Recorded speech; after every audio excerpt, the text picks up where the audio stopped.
idol madla, nakakahanga, may mga hawak, gandang linyada. Ika'y inspirasyon kung bakit hanggang ngayon ako'y palaging kumakarera. 1 week na lang mga kalapatids, patapos na ang ating breeding preparation para sa mga barakong breeders natin dito. So ito na sila, halos mga ano yan, condition na sila mga kalapatids. So kita nyo sila, mga malilikot na, ayan kita nyo, ang tatapang na. Medyo palaban na sila. May bago akong nilagay dito, dalawa eh. Saan ba yun? Medyo madumi lang yung ating box perch, hindi pa tayo nakakapagkuskus dahil this week pa lang tayo magkuskus. So yung mga binalik ko dito is yung mga blue bar yata, mga Japan, ito. Medyo sakang ito. Si Japan, pato, saka yung isa pang Japan. Si Japan, opal yata. Ito ba yun? Hindi ko sure kung yan. Ito, yan. So binalik na yun natin mga breeder dito na galing sa iba-iba mga pwesto. And then prepare ko na yung mga next na ipapares ko. So ito, kita nyo to. Oh, grabe pogi na nito. Hindi ako nagkakamali. Ito yung ating Louis Chu. Ayan, yung isa na yan, yung green ring. Ito naman yung, sino ba to? Ay, yung young bird na pula. Na anak nung masili natin. Ayan, grabe na, ganda. Medyo ano lang sila. Medyo mailap lang sila. Ayan, napapogi na. Pati mga speed bird natin. Pati itong itim, mga kalapatids. Kita nyo yung itim, oh. Black Mamba, ang pogi na rin, mga kalapatids. Wala lang akong mahuli dahil may ilap sila. Ito naman, ano ba to? Ang kapatid ni AJ, ang laki na rin. Pogi-pogi. Oops. Ito, yung tatay nila AJ. Sino ba to? Kapatid ni Kobe pala to. Pulsive ni Kobe. O, diba, ang laki niyan. Mukhang kumpara kay Kobe. Tapos itong pula. Sino ba itong pula na to? Tingnan natin yung pula. Ayan, medyo ano siya eh. Medyo lugon yung pula. So ito, hindi magagamit pa. So ito pala yung tatay ng Tacloban natin na pula. Medyo ano pa siya. Medyo lugon pa. So di pwede. Hindi natin magagamit pag lugon. So kailangan yung full molt na yung mga balahibo. Ito, ganda nito. Macho-macho mga kalapatids. So ito, ay ito pala yung kanina. Yung kapatid ni Kobe pala. Si AJ pala to. Si AJ pala yan. Ito pala yung kapatid ni Kobe. Sampa, sige. Yun yung malaki ilong. Ito sino to? Sino ka? At ito naman yung si Dax pala to. Kaya pala malaki. Tatay nila Kobe. No? So ayan yan. Mga iba natin mga color. Ito. Dalawa lang pula natin dito. Ang pupogi. Ano natin dito? Ayan o.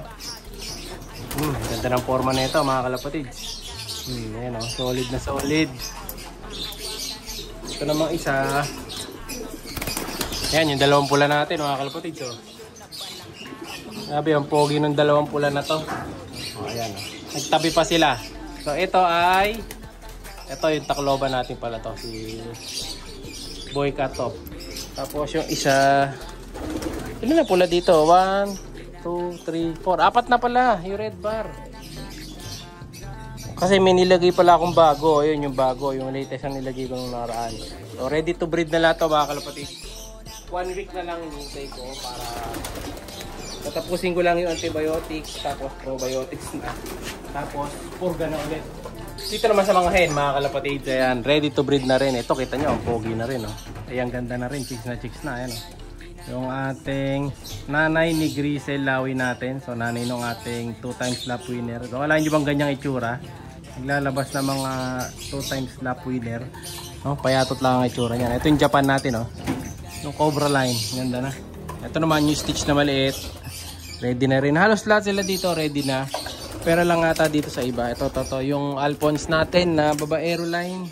Yan, Alphonse babaero line, mga kalapatids. Medyo ano pa siya. Parang wala pa siya sa hulog, wala pa sa condition to. No? Medyo ano pa eh. Parang maglulugon, no? Pero check ko yung condition nito. Pag ready to na breed na, pares na natin. Pero syempre bago natin ipag-prepare yan, kailangan 100% silang lahat. Ayan, check natin mabuti yung mga itsura. Kasi baka mamaya di pala pasado, di pa pala pang breed. Eh mabibreed natin. So kailangan ganito, ayan, katulad nito. Ano ito, ready to breed na to. Okay na okay na ang kondisyon. Si Boy Amo to, kaya mabait. Ayan, balikan na dyan. Ito yung ating Santa Ana finisher. Si Miss Monday. Ito, condition na rin siya mga kalapatids. Naputol lang yung kuko. Ito, ready to breed na din to. So, basta observe lang natin isa-isa yan. Pagka mukhang merong magkakasipon, hindi natin tutuloy sa breed yun. No? Cancel natin. Ito yung nakaraan eh. Pinakita ko sa inyo malaki katawan eh. Baba mo ang ano dyan. Atin dyan. Ito yung Vandenbroek. Yan. Ito meron pa tayong Vandenbroek. Kapatid noon ng Santa Ana. Ni Janix. Ayan na. Ready to breed na din. Ito yung kanina. Oops. Medyo may ilap iba nating ibon dito. Ito, laki na ito. Speedbird naman to mga kalapatid. So, inbreed to eh. Natin yung mata na ito. Huli.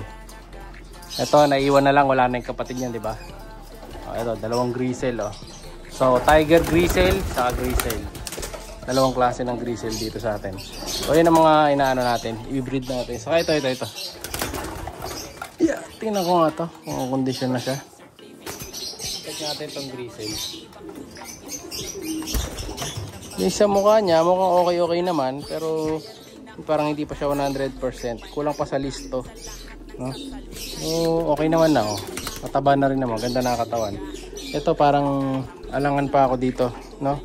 Hindi pa ako sa kanya convinced na pwede na siyang i-breed. No? Mukhang stress pa itsura eh. Saka lugon din kasi. So, hindi pa pwede to. Pahinga ka muna dyan. No? Pero bumabara-bara ako naman. Pero hindi pa siya 100% edition. So pagpaparis-parisin ko din sila, pati doon sa kabila, magpaparis-paris tayo. Kasi yung mga lumang breeder natin na nandun sa harap, ipaparis natin yun. No? So ito yung kalawang, saka yung grisel, okay na sila eh. Tapos ito umitlog to kanina. Kaso basag yung isang itlog. Tapos may isang itlog yung tinanggal natin. Ito yung kinukwento ko kapon, yung Japan. Nakaparis nung isa pang Japan. So umitlog siya kanina umaga. Ngayon, tinanggal ko yung itlog. Nilipat ko dito. Kasi yung itlog nila na isa, nabasag. So kinuha ko na lang, nilagay ko dito mga kalapatid. So, para magamit natin. So dito naman sa kabila, yan, yung tatay na lang niya kasama niyan. Yun na lang natira. Ito wala nang ibon dito, inalis ko na. So pinagbaklas-baklas ko na yan. May mga bagong hiwalay. So may mga bakante na akong cage. Maglilinis na kasi kami bukas. So kailangan wala nang laman yung ibang cage para pag nag-pair ako, mabilis na lang, pipili na lang tayo. So lilinisin na natin yung bukas to. Spray namin ng malatayon saka ng Clorox, Zone Rocks. Ayan, kita nyo ito, wala nang laman. Malinis na. Ito, wala ring laman. Ito, walang laman. Yun, walang laman. So ito na yung iba, yung mga naka-break na to. No? Re-recondition na lang natin yan para sa next na breeding. Ito, wala akong maisip kung kanino ko paparis to eh. So may nakikipag-swap sa akin ng kalapate, TDB yata. Ito yung sabi kong pwede niya makaswap eh. Yan, kay Boss Ashley. Ito pwede to, hen. So pulsive nila Kobe to. Si CJ, hen yan, hen. Ayan, kaya kita nyo tumatango. Sign na hen yung kalapate. Tumatango-tango na ganyan. So yung dito wala na, inalis ko na, nilagay ko na doon, nasa baba na siya. Ayun. Yung Imbrek, Vandenbroek. Binaba ko na doon. Puro lalaki yan. No? So yung isa ito baka i-out ko muna to. Mabawasan natin. No, kasi wala na ako maparisan eh. So yung iba natin ibon ina-out talaga natin dito. Kaya mag-PM lang kayo. May mga available tayong mga breeders dyan na pwedeng i-out naman. Kahit yung mga main breeder. Ito may pwede rin to. Pero pa ako dito ang Imbrek. Ito. Pure Imbrek pwede rin i-out to. Ayan. Mga excess ibon natin. Pure to mga kalapatids. Tatay, nanay, Imbrek. Ayan. Kaya nasabi kong pure. Tatay, nanay niya Imbrek. Si Baby Madla ay nasa kabila. Re-ready na rin natin yan for next breeding niya. Nakakondisyon niya. Kita niyo yung kamay ko. O, di ba? Namumuti. So, ready na mag-breed. Ito yung tinatanong naman ni, ano pangalan nun? Yung nagtatanong dito. Yung nabili ko kay Mentor, si 10K line. Ito, yung tag 10K natin na nabili. Mamahaling ibon. Ito mga kalapatids. Paparis ko na din to. Hanapan ko na ng magandang pair. No? So, check ko lang kung sino yung magandang pares dyan na mga long distance natin dito. So, it's either wala, makipares ko siya dun sa maliit. Maliit yung stitch. Long distance yun eh. Sama yung stage. Yun. Malamang doon ko pares yun, yung pula. Para mag-red check. Yan, dito ko papares. Pili na lang tayo na maganda. So ito, hindi ko mapakawalan ngayon yung Taiwan birds ko. Kasi nga, umulan na naman. Pambihira, tumila lang ngayon. Ayun, oh. So nag-aabang na sila. Tinitingnan-tingnan ko kung makakapagpawala ako ngayon. Ino-observe ko pa. Pero malamang hindi. Kasi umuulan. So pag pinawala natin umulan, baka mamaya hindi makabalik yung mga one-time bird. Sayang. Naka-ready pa na pala yung ano ko, shampoo. Ito na yung shampoo ko. So ibibigay ko na lang yung shampoo. Kaya di ako nagugas ng kamay dahil nga may shampoo na tayo dito. O, sample lang. Ito gagamitin natin, libre lang. Para lang mabasa yung bagwis nila. Kaso, umulan. No? So yung gift bird natin mga kalapatid, abangan nyo. Announcement natin yan bukas. No? Kaya PM lang, baka kayo nasusunod na manalo. Alam nyo na, like and subscribe. Ingat! Siya'y kalapatistang napakagaling na kinakilala.